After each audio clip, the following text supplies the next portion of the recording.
இந்த வீடியோ பார்க்க போற மக்கள் எல்லாருக்குமே ஒரு சின்ன வேண்டுகோள். இந்த வீடியோவை 1.5x அதில் வச்சு பார்த்தீங்க அப்படின்னா உங்களுக்கு ஒரு நல்ல எக்ஸ்பீரியன்ஸை கொடுக்கும். உங்க எல்லாருக்கும் ஒரு பெரிய வணக்கம். இன்னைக்கான வீடியோ என்ன அப்படின்னா, IPL 2024 ஆக்ஷன் சூப்பராகவே நடந்து முடிஞ்சிச்சு. நிறைய எக்ஸைட்டிங்கான பைஸ் பார்த்தோம், அன்எக்ஸ்பெக்டட் பைஸ் கூட சிலது இருந்துச்சு. ஸோ உங்களுக்கு எந்த பை ரொம்ப பிடிச்சிருந்துச்சு அப்படின்ட்டு கமெண்ட் பாக்ஸ்ல கமெண்ட் பண்ணுங்க. இந்த வீடியோல என்ன பேச போறோம் அப்படின்னா, 10 டீமோட ஓப்பனிங் காம்பினேஷன்ஸ் பத்தி தான் பேச போறோம். எஸ், எந்த மாதிரிலாம் ஓபனர்ஸ் இருக்க போறாங்க அப்படிங்கறத பத்தி தெளிவாகவே பேசிடலாம். ஃபர்ஸ்ட் டீம் பாத்தீங்க அப்படின்னா KKR பொறுத்த வரைக்கும் இப்போ இருக்கிற ஸ்குவாட்ல ரஹ்மனுல்லா குர்பாஸ், ஜேசன் ராய் இவங்க ரெண்டு பேரும் ஓபன் பண்றதுக்கு நிறைய சான்சஸ் இருக்கு. ரஹ்மனுல்லா குர்பாஸ் ஒரு எக்ஸைட்டிங்கான ஒரு பிளேயர். ஆப்வியஸ்லி நிறைய இடங்களுக்கு போயிட்டு பிரான்சைஸ் கிரிக்கெட் விளையாண்டுட்டு இருக்க ஒரு பிளேயர். ஆப்கானிஸ்தானோட ஓபனர் அண்ட் KKRக்காகவும் போன வருஷம் அவர் ஓபன் பண்ணியிருந்தாரு. போன வருஷம் தான் அவரோட IPL டெபியூவா ஆனாரு. 11 மேட்ச்ல 227 ரன் அடிச்சிருந்தாரு. அதுல ஹையஸ்ட் ஸ்கோர் 81. ஒரு நல்ல யங்ஸ்டர், கண்டிப்பா அவரை க்ரூம் பண்ணுவாங்க KKR அப்படின்னு நினைக்கிறேன். ஆப்வியஸ்லி அவர் தான் விக்கெட் கீப்பிங்கும் அவங்க பண்ணணும் அப்படிங்கிற ஒரு ஆப்ஷன் இருக்கிறதுனால ரஹ்மனுல்லா குர்பாஸ் டெஃபினெட்லி ஓபன் பண்ணுவாரு. அவர் கூட ஓபன் பண்ண போறது ஜேசன் ராய். போன வாட்டி பாதி இதுல தான் சேர்ந்தார் ஜேசன் ராய். இங்கிலாந்து டீம்ல இருந்து ஒதுக்கப்பட்ட ஒருத்தர் அவரு. ஆனா அவர் ஒரு பயங்கரமான பிளேயருங்க. அது நான் சொல்லி தான் உங்களுக்கு தெரியணும்னு இல்ல. ஏன்னா கிட்டத்தட்ட 170 இருந்து 180 ஸ்ட்ரைக் ரேட்ல விளையாடக்கூடிய ஒரு பிளேயர். போன வாட்டியே நீங்க பார்த்திருப்பீங்க என்ன மாதிரி ஒரு அக்ரஷன் காட்டினாரு KKRக்கு அப்படின்னு சொல்லிட்டு. ஏன்னா அவர் விளையாண்டது என்னமோ 8 மேட்ச் தான், 285 ரன் அவர் டோட்டலா அடிச்சிருந்தாரு. ஹையஸ்ட் ஸ்கோர் 61, அதுலயே 250, அதுலயே ஒன்னு பாத்தீங்க அப்படின்னா CSKக்கு அகைன்ஸ்டா ரொம்ப நல்லா விளையாண்டாரு. சோ இந்த ஒரு ஓபனிங் காம்பினேஷன் கிளிக் ஆனிச்சுன்னு வைங்களேன், KKR கொண்டு போய் எங்கேயோ விட்டுரும் அப்படின்னே சொல்லலாம். நீங்கள் ஒரு இன்ஜினியரிங் இல்லை டிப்ளமோ ஸ்டூடெண்ட்டாக இருந்து உங்களுக்கு ஐடிக்குள்ளே போகிறது மிகப்பெரிய ட்ரீமாக இருந்துச்சு அப்படின்னா, உங்களோட ட்ரீமை நினைவாக்கவே ராஜலட்சுமி எட்வர்ட்ஸ்லேருந்து Python, Java, data science, finance மாதிரி மார்க்கெட்டிங் டிமாண்ட் கோர்சஸ் நடத்துகிறாங்க. ஆல்ரெடி 500+ ஸ்டூடெண்ட்ஸ் இங்கே படித்து செமையான ஜாப்ல இருக்காங்க. 30+ இண்டஸ்ட்ரியல் எக்ஸ்பர்ட்ஸ் பார்த்தீங்க அப்படின்னா நம்மளோட ரீஜனல் லாங்குவேஜ் தமிழ் அண்ட் இங்கிலீஷில் கூட பார்த்தீங்கன்னா சொல்லித்தராங்க. வீக்கெண்ட் கிளாஸஸ் இருக்குது, லைவ் ஆன்லைன் கிளாஸஸ் இருக்குது, record and pre record sessions இருக்குது, ப்ராக்டிக்கல் ஹேண்ட்லிங்காக இது எல்லாத்தையுமே சொல்லித்தராங்க. ரெஸ்யூம் எப்படி கிரியேட் பண்றது அப்படிங்கிறதுல இருந்து சாஃப்ட் ஸ்கில்ஸ் டெவலப் பண்ணி இன்டர்வியூ ப்ராசஸ் வரைக்கும் எல்லாத்துக்குமே உங்களுக்கு பாத்தீங்க அப்படின்னா அசிஸ்டன்ஸ் கொடுக்குறாங்க. அஃபோர்டபுள் பிரைஸ்ல வித் ஜீரோ காஸ்ட் EMIல உங்களுக்கு பாத்தீங்கன்னா இதை சொல்லி தராங்க. 100% பிளேஸ்மெண்ட்ஸ் இருக்கு. பிகாஸ் 500+ கம்பெனிஸோட இவங்களோட டைப் இருக்கு. ஸோ உங்களோட கெரியரை லிஃப்ட் பண்ணணும் அப்படின்னு நினைச்சீங்கன்னா டிஸ்கிரிப்ஷன்ல இருக்கிற லிங்கை கிளிக் பண்ணி நீங்க ஜாயின் பண்ணுங்க அண்ட் கெரியரை லிஃப்ட் பண்ணுங்க. அதுக்கு அடுத்தபடியா Sunrisers Hyderabad. Yes, Mayank Agarwal and Abhishek Sharma இவங்க தான் ஓபன் பண்ணுவாங்க அப்படின்னு நினைக்கிறேன். மயங்க் அகர்வால் போன சீசன் ரொம்ப அதிக விலை கொடுத்து அவரை எடுத்துட்டு வந்தாங்க ஓபனருக்கா. பட் பெருசா ஒர்க் அவுட் ஆகல. 10 மேட்ச்ல 270 ரன் தான் அடிச்சிருந்தாரு. 83 ஹையஸ்ட் ஸ்கோர், ஒரே ஒரு 50. அபிஷேக் சர்மா ஒரு எக்ஸைட்டிங் யங்ஸ்டர். நல்ல ஒரு கேம் டைம் அவருக்கு கிடைக்கவே மாட்டேங்குது அப்படின்னு தான் நான் சொல்லுவேன். போன வருஷமே 11 மேட்ச் 226 ரன், 67 ஹையஸ்ட் ஸ்கோர். ஓகேவா? பட் ஆனா போன வருஷத்துக்கும் இந்த வருஷத்துக்கும் இருக்கு அபிஷேக் சர்மா வேற டோட்டலா. பிகாஸ் நல்ல ஒரு எமர்ஜிங் டோர்னமெண்ட்ஸ் விளையாண்டுட்டு வர்றாரு. At the same time domestic ரொம்ப நல்லா பண்ணிருக்காரு. பயங்கரமா அவரை க்ரூம் பண்ணிருக்காரு. பேட்டிங்ல, ஃபீல்டிங்லயும் சூப்பரா ஆயிருக்காரு அப்படின்னே சொல்லலாம். சோ ஒரு மாதிரி பாத்தீங்க அப்படின்னா கம்ப்ளீட்டடா தெரியுறாரு இந்த வருஷம். இந்த வருஷம் அவரை கரெக்டா யூஸ் பண்ணாங்க அப்படின்னா SRHக்கு ஒரு பெரிய ஒரு போனஸாவே அவர் இருப்பாரு அப்படின்னு நினைக்கிறேன். இப்போ உங்க எல்லாருக்குமே ஒரு கேள்வி வரலாம், டிராவிஸ் ஹெட் இருக்காரு, அவர் ஓபன் பண்ண மாட்டாரா அப்படின்னு சொல்லிட்டு. அது இந்த ஃபாரின் ஆப்ஷன்ஸை பொறுத்து தாங்க அது டிசைட் ஆகும். ஏன்னா இப்போ வரைக்குமே எய்டம் மார்க்ரம் தான் கேப்டன் அப்படின்னு நம்ம வச்சுக்கலாம். சோ அவர் இருக்கிறப்ப டிராவிஸ் ஹெட் விளையாட முடியாது. இன்கேஸ் பேட் கமின்ஸ் கேப்டன் ஆனார்னா டிராவிஸ் ஹெட் விளையாடுவாரு. அது நம்ம போக போக பார்த்து தெரிஞ்சுக்கலாம். அதுக்கு அடுத்தபடியா லக்னோ சூப்பர் ஜெயின்ஸ். எஸ், ஒரு நியூஸ் அன்அஃபிஷியலி போயிட்டு இருக்கு. KL ராகுல் மிடில்ல பேட் பண்ண போறாரு, அவர் அங்க அப்ரோச் பண்ணிருக்காங்க லக்னோ அப்படின்னு சொல்லிட்டு. பட் அதெல்லாம் நமக்கு தெரியல. நிறைய அன்அஃபிஷியல் நியூஸ் இது மாதிரி தான் போயிட்டு இருக்கும். பட் ஆனா போன வருஷம் KL ராகுல் QDK தான் ஓபன் பண்ணிருக்க வேண்டியது. பட் கெயில் மைர்ஸோட அவங்க போனாங்க. ஆனா இந்த வருஷம் KL ராகுல் QDK தாங்க ஓபன் பண்ணுவாங்க. KL ராகுல் போன வருஷம் பாத்தீங்க அப்படின்னா 9 மேட்ச் தான் விளையாண்டாரு. 274 ரன் தான் டோட்டலாவே அடிச்சிருந்தாரு. QDK 4 மேட்ச்ல 143. பிகாஸ் கெயில் மைர்ஸ் இருந்ததுனால QDKக்கு அங்க வாய்ப்பு கிடைக்கவே இல்லை. பட் இந்த வருஷம் QDK உட்காரலாம் வைக்க மாட்டாங்க. ஏன்னா அவரோட ஃபார்ம் அண்ட் அவரோட பேட்டிங் லெவல், அவர்னால எந்த அளவுக்கு கேமை கன்வெர்ட் பண்ணி எடுத்துட்டு போக முடியும் அப்படிங்கிற எல்லாமே லக்னோவுக்கு தெரியும். சோ இந்த வருஷம் நல்லா பிளான் பண்ணிருப்பாங்க. அண்ட் காம்பீர் இந்த வருஷம் அவங்க இல்ல. அதனால பாத்தீங்க அப்படின்னா QDK டெஃபினெட்லி அங்க விளையாடுவார் அப்படின்னு நான் நினைக்கிறேன். சோ அதுக்கு அடுத்தபடியா குஜராத் டைட்டன்ஸோட ஓபனர்ஸா கில் அண்ட் சாகா இருக்கிறதுக்கு தான் நிறைய சான்சஸ் இருக்கு. எஸ், நீங்க எல்லாருமே சொல்லுவீங்க சாய் சுதர்சன் ஆடணும் அப்படின்ட்டு. சாய் சுதர்சன் ஆடுவாரு, பட் ஆனா அவங்களோட காம்பினேஷன் பாக்குறப்போ வந்து பாத்தீங்கன்னா இந்த விக்கெட் கீப்பிங் ஆப்ஷன் அப்படிங்கிற ஒரு விஷயம் இருக்குல்ல, அது வந்து மேத்யூ வேட் ஆடினாதான் இன்கேஸ் சாகா ஆடலைன்னா அந்த இடத்த பிளேஸ் பண்ண முடியும். ஸோ மேத்யூ வேட் பெருசா ஆட வாய்ப்பு இல்லை, ஏன்னா 4 ஃபாரினர் தான். அகைன் அவங்கள்ட்ட நல்ல ஃபாரினர்ஸ் நிறைய பேர் இருக்காங்க, அதனால வந்து அவங்க ஒரு பெரிய ரிஸ்க் எடுக்க மாட்டாங்க. விருத்திமன் சாகா இம்பாக்ட் பிளேயரா விளையாடுறதுக்கு நிறைய சான்சஸ் இருக்கு. ஸோ அப்படி பார்த்தா ஓப்பனிங் அப்படின்னா கில் அண்ட் சாகா தான் பண்ணுவாங்க. ஸோ போன வருஷமா அவங்க 2 பேரும் தான் பண்ணாங்க. நல்ல ஒரு சீசன் ஃபார் சுக்மன் கில். அவர் தான் நம்பர் 1 இடம் பிடிச்சாரு ஹையஸ்ட் ரன் ஸ்கோரர்ல. கிட்டத்தட்ட 890 ரன் அடிச்சிருந்தாரு, 3 செஞ்சுரி 4 15 சொல்லிட்டு ஒரு மாதிரி பயங்கரமான ஒரு சீசனா அவருக்கு அமைஞ்சிச்சு. அண்ட் இந்தியன் டீம்லயும் நல்லா ஆடிட்டு இருக்க ஒரு பிளேயர். அவரை பத்தி எந்த கவலையும் இல்ல. டெஃபினெட்லி ஒரு 4ல இருந்து இல்ல ஒரு 3 செஞ்சுரி இந்த வருஷமும் காத்திருக்கு அப்படின்னே சொல்லலாம். கமிங் டு தி சாகா, சாகாவை ஏன் இவ்வளவு வச்சிருக்காங்க அப்படிங்கிறது வந்து தெரியல. பிகாஸ் சாகா நிறைய கிரிக்கெட் ஆடுறது இல்ல, பட் ஒரு நல்ல எக்ஸ்பீரியன்ஸ் கேம்பெயினர் அண்ட் நல்ல ஒரு குஷன் கொடுப்பார் அந்த ஓப்பனிங்ல. பட் எனக்கு தெரிஞ்சு வந்து இது ஒரு பெரிய ரிஸ்கான ஒரு ஃபேக்டர் அப்படின்னு தான் நான் சொல்லுவேன். ஏன்னா போன வருஷமே ஒரு 371 ரன் தான் அவர் 17 மேட்ச்லயும் சேர்த்து அடிச்சிருந்தாரு. 81 ஹையஸ்ட் ஸ்கோர், 2 50 தான் அடிச்சிருந்தாரு. ஓகே, அவர்கிட்ட நம்ம பெருசா எதிர்பார்க்கணும், பட் ஆனா அது முடியல. அது மேபி இந்த வாட்டி என்ன பண்ண போறாங்க அப்படிங்கிறது வந்து எனக்கு தெரியல. சோ பட் அந்த விக்கெட் கீப்பிங் ஆப்ஷன் ஒன்று இடிக்கிறதுனால தான் நான் சொல்றேன் சாகா தான் இறங்குவாரு அப்படின்னு சொல்லிட்டு. மேபி ஏதாவது சேஞ்ச் பண்ணி சாய் சுதர்சன் ஆட வச்சு உள்ள மேத்யூ வேட கொண்டுட்டு வந்தாங்க அப்படின்னா ரொம்ப நல்லா இருக்கும். இல்ல இம்பாக்ட் பிளேயர் ரூல்ல ஏதாவது சேஞ்ச் பண்ணாங்க அப்படின்னாலும் நல்லா தான் இருக்கும். பட் இப்போ பொறுத்த வரைக்கும் கில் அண்ட் சாகா தான் குஜராத் டைட்டன்ஸோட ஓப்பனர்ஸ். அதுக்கு அடுத்தபடியா டெல்லி கேபிட்டல்ஸ். ஆக்சுவலி பேப்பர் லெவல்ல போன வருஷம் ரொம்ப பயங்கரமான டீமா இருந்தாங்க. இந்த வருஷம் எனக்கு பெருசா அந்த டீமே வந்து அவ்வளவு ஒண்ணு இல்லப்பா அப்படிங்கிற மாதிரி தான் இருக்கு. ஆனா ஓப்பனர்ஸ் அப்படின்னு பாத்தீங்கன்னா டேவிட் வார்னர், பிருத்திவி ஷா. டேவிட் வார்னர் எப்பவுமே அவர் உள்ள வர்றாரு அப்படின்னா 500 ரன் கன்ஃபார்ம். போன வருஷமும் அதே மாதிரி தான் லீடிங் ரன் ஸ்கோரர்ல 8வது இடத்துல அவர் இருந்தாரு. ஓகேவா?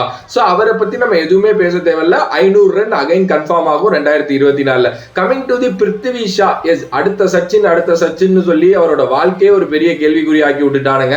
எஸ், எனக்கு வந்து பிருத்திவி ஷாவையும் கில்லையும் பாக்குறப்போ ஒரு டைம்ல வினோத் காம்ப்ளியையும் சச்சின் டெண்டுல்கரையும் பாக்குற மாதிரி தான் சீரியஸ்லி இருக்கு. ஏன்னா வினோத் காம்ப்ளி பெரிய பிளேயரா வருவாருன்னு நினைச்சிட்டு இருந்த டைம்ல அவர் அழிஞ்சு போனாரு. அது மாதிரிதான், ஐ மீன் வேர்ட்ஸுக்கு சாரி, பட் பிருத்திவி ஷா அப்படிதான் போயிட்டு இருக்காரு. வெயிட்டும் நிறைய போட்டாரு, டொமஸ்டிக்லயே ஒன்னும் பண்ணல, பெரிய இன்ஜுரில இருந்து திரும்பி வர்றாரு. போன வருஷமே 8 மேட்ச் மட்டும் தான் அவர் ஆட விட்டாங்க, அதுலயும் 106 ரன். ரொம்ப ரொம்ப ஒஸ்டான ஒரு சீசன் பிருத்திவி ஷாவோட கெரியர்லனே சொல்லலாம். பிருத்திவி ஷாவை டிராப் பண்ற அளவுக்கு டெல்லி கேபிட்டல்ஸ் தள்ளப்பட்டாங்கிறது தான் உண்மையான விஷயம். அகைன் இந்த வருஷம் பிருத்திவி ஷா வச்சு தான் ஓபன் பண்ணுவாங்க, பிகாஸ் அவரை ரிலீஸ் பண்ணல அவங்க. சோ அப்படி ஓபன் பண்றப்போ என்ன ஆகும் அப்படிங்கறத வெயிட் பண்ணி பார்ப்போம். பட் பிருத்திவி ஷா அவர் கொஞ்சம் கன்சர்ன் பண்ணி அவரோட பாடி லெவல்லையும் அவரோட கேம் லெவல்லையும் நிறைய இம்ப்ரூவ் பண்ணணும் அப்படின்னு தான் நான் சொல்றேன்.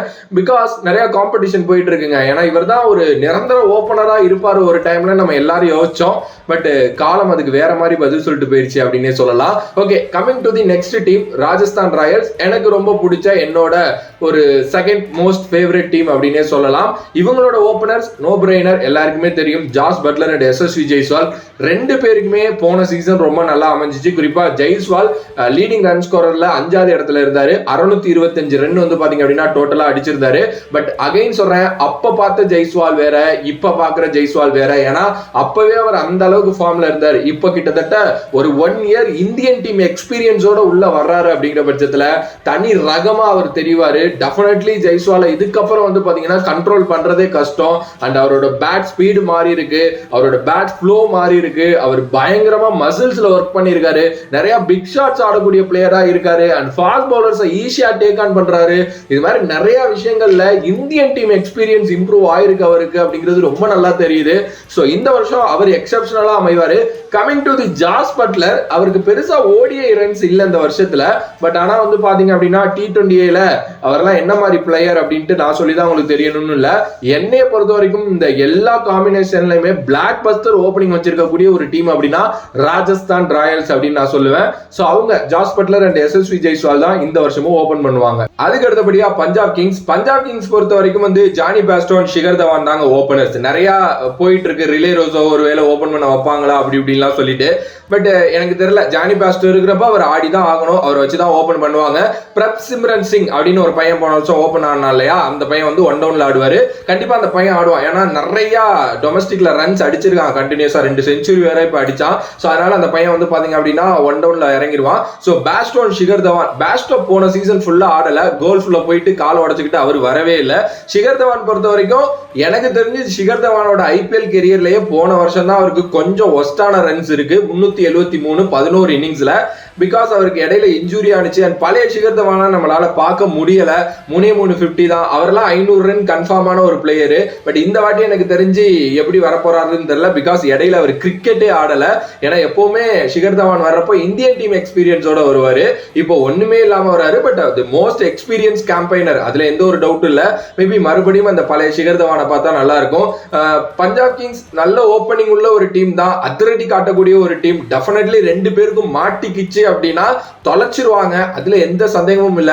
ஆனா இந்த மாட்டிக்கிச்சு அப்படிங்கிறது வந்து எப்பயாதான் மாட்டிக்கிட்டு இருக்கு அவங்களுக்கு, அது தொடர்ந்து மாட்டினா மட்டும்தான் பஞ்சாப் கிங்ஸை கரை சேர்க்க முடியும்னு நான் நினைக்கிறேன். சோ என்னைய பொறுத்த வரைக்கும் இந்த டீமும் வந்து பாத்தீங்கன்னா கொஞ்சம் தக்கா முக்கியாக்கி தான் பாப்போம் என்ன நடக்க போகுது அப்படின்ட்டு.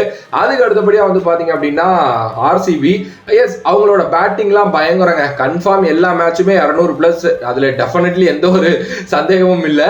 ஃபேப் du Plessis and Virat Kohli தான் ஓபன் பண்ணுவாங்க, அதுல எந்த ஒரு சந்தேகமும் இல்ல. ஃபேப் டு பிளேசிஸ் போன வாட்டி number 2 run scorer, Virat Kohli number 4 run scorer, அதாவது ஹையஸ்ட் ரன் ஸ்கோரர் லிஸ்ட்ல இருந்தாங்க. சோ செம்மையான ஒரு சீசனா போன சீசன் அவங்களுக்கு அமைஞ்சிச்சு. விராட் கோலி அதுக்கப்புறம் ஒரு பயங்கரமான பிளண்டர் பண்ணிட்டு வராரு இன்டர்நேஷனல் கிரிக்கெட் அப்படின்னே சொல்லலாம். கண்டினியூஸா செஞ்சுரி, அது வேர்ல்டு கப் அவருக்கு எப்படி அமைஞ்சிச்சுங்கிறது ரொம்ப நல்லாவே தெரியும். அப்படிப்பட்ட ஒரு இதுல இருந்து அவர் வராரு. இங்கிட்டு ஃபேப் டு பிளேசிஸ் பாத்தீங்க அப்படின்னா வரப்போற T20 வேர்ல்டு கப்ல அவரை எடுக்கலாம்னு பேசிட்டு இருக்காங்க சவுத் ஆப்பிரிக்கா. சோ அந்த மாதிரி அவரும் பிரான்சைஸ் கிரிக்கெட்ல எல்லாமே நல்லா ஆடிட்டு வர்றாரு. அண்ட் அதான் அகைன் இவங்க நல்லா ஆடிடுவாங்க, பட் இவங்களோட பவுலர்ஸ் அதுக்கு ஏத்த மாதிரி கொடுத்துருவாங்க. அதை தாண்டி போன வருஷம் பாத்தீங்க அப்படின்னா 2 பேருமே 14 கேம் ஓபன் பண்ணாங்க. ஃபேப் ஒரு 730 ரன், விராட் கோலி ஒரு 639 ரன். இங்கிட்டு ஒரு 850 ஃபேப் அடிச்சாரு அப்படின்னா இங்கிட்டு இவர் 650 2 செஞ்சுரி விராட் அடிச்சு வச்சிருக்காரு. இவங்களாலதான் RCB ஓரளவுக்கு போன வருஷம் தப்பிச்சாங்க. அகைன் இந்த வருஷம் என்ன பண்ண போறாங்க அப்படிங்கறத வந்து பார்க்கலாம். சோ அதுக்கு அடுத்தபடியா வந்து பாத்தீங்கன்னா மும்பை இந்தியன்ஸ், எஸ் அகைன் வந்து இந்தியன் டீமோட ஓபனர்ஸ் ரோஹித் சர்மா அண்ட் இஷான் கிஷன் 2 பேரும் ஓபன் பண்றாங்க. போன வாட்டி வந்து பாத்தீங்க அப்படின்னா பயங்கரமான இதா வந்து இஷான் கிஷனுக்கு அமைஞ்சிச்சு, ஒரு 454 ரன், ஓகேவா. பட் போன வருஷம் ரோஹித் சர்மாவுக்கு பெருசா அமையல, 332 ரன் தான். அண்ட் IPL அவர் நல்லா ஆடி ரொம்ப வருஷம் ஆச்சு தான், அதுல எந்த ஒரு மாற்று கருத்தும் இல்ல. அகைன் அவர் வேர்ல்டு கப்ல ஒரு அப்ரோச் ஒன்று பண்ணார்ல, அது எனக்கு தெரிஞ்சு இந்த வாட்டி IPL பண்றதுக்கு நிறைய சான்சஸ் இருக்கு.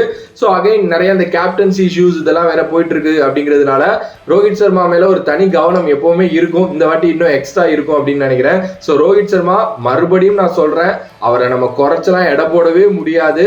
நல்ல ஒரு பிளேயர், ஆப்வியஸ்லி இந்தியன் டீமோட கரண்ட் ஓபனர், இந்தியன் டீமோட கேப்டன் வேற. அவர் என்ன பண்ண போறாருன்னு நான் பாக்குறதுக்கு தான் ரொம்ப வெயிட் பண்றேன். ஏன்னா இவ்வளவு வருஷம் அவர் கேப்டன் ரோஹித் சர்மா, இதுக்கப்புறம் அவர் ஒரு பிளேயர் ரோஹித் சர்மா தான், என்ன பண்ணுவாருங்கிறத பார்க்கலாம். அதுக்கு அடுத்தபடியா நம்மளோட CSK, எஸ் ஆப்வியஸ்லி நிறைய டாக்ஸ் போயிட்டு இருக்கு, ரச்சின் ரவீந்திரா டெவான் கான்வேக்கு பதில் ஓபன் பண்ணுவார் அப்படின்லாம் சொல்லிட்டு.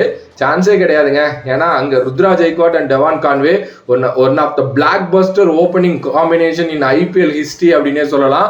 எஸ் செம்மையான சீசன் போன வாட்டி 2 பேருக்குமே. இவர் நம்பர் 3 பொசிஷன்ல இருந்தாரு ஹையஸ்ட் ரன் ஸ்கோரர்ல கான்வே, இங்கிட்டு ருத்ராஜ் நம்பர் 7 பொசிஷன்ல இருந்தாரு. இவர் ஒரு 672 ரன் அப்படின்னா இவர் ஒரு 590 ரன். இவரோட ஹையஸ்ட் ஸ்கோர் 92 நாட் அவுட்னா இவரோட ஹையஸ்ட் ஸ்கோர் 92 அவுட். இவர் ஒரு 650னா இவர் ஒரு 450. ஸோ 2 பேரும் சேர்ந்து தான் CSK வந்து பாத்தீங்கன்னா ஃபைனலுக்கே எடுத்துட்டு வந்தாங்கன்ட்டு நான் சொல்லி தான் உங்களுக்கு தெரியணும்னு இல்லை.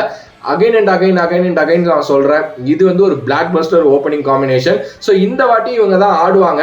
அண்ட் இந்த வாட்டி வந்து பாத்தீங்கன்னா ஸ்பின் ஃப்ரெண்ட்லி பிச்சஸ் நிறைய இருக்க சான்சஸ் இருக்கு. பிகாஸ் இந்த வேர்ல்டு கப்னால நிறைய பிச்சஸ் வந்து பாத்தீங்க அப்படின்னா சேஞ்ச் பண்ணாங்க. ஓகே, ஸோ அதுதான் IPL-க்கும் நமக்கு கிடைக்க போகுது. ஸோ 2 பேருமே ஸ்பின்னர்ஸை பயங்கரமா அடிக்கக்கூடிய பிளேயர்ஸ் அப்படிங்கிறப்போ இன்னும் இவங்க நிறைய ரன்ஸ் கொடுப்பாங்க, நல்லா அடிப்பாங்கன்னு நினைக்கிறேன். அண்ட் 2 பேருக்குமே இன்டர்நேஷனல்ல இப்போ ரன்ஸ் பெருசா வர்றது இல்லை, அதுவும் உண்மை. ஓகே, பட் IPL அப்படின்னு வர்றப்போ ரெண்டு பேரோட முகமும் வேற மாதிரி இருக்கும். டெஃபினெட்லி எனக்கு ஒரு பெரிய நம்பிக்கை இந்த வாட்டியும் இவங்க நல்ல அதிகமா ரன் அடிப்பாங்க அப்படின்னு சொல்லிட்டு.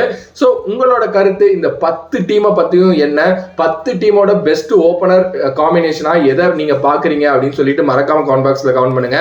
என்னைய பொறுத்த வரைக்கும் 3 தான், ராஜஸ்தான் ராயல்ஸ், அதுக்கப்புறம் ஆர்சிபி, அதுக்கப்புறம் சென்னை சூப்பர் கிங். மேபி 4ஆவதா ஒன்று அப்படின்னா மேபி மும்பை இந்தியன்ஸ் சொல்லலாம். ஸோ மேபி உங்களோட கருத்தை கமெண்ட் பாக்ஸ்ல கமெண்ட் பண்ணுங்க. If you like the video please like, share and subscribe to நம்மளோட கிரிக்ஸிப் சேனல்.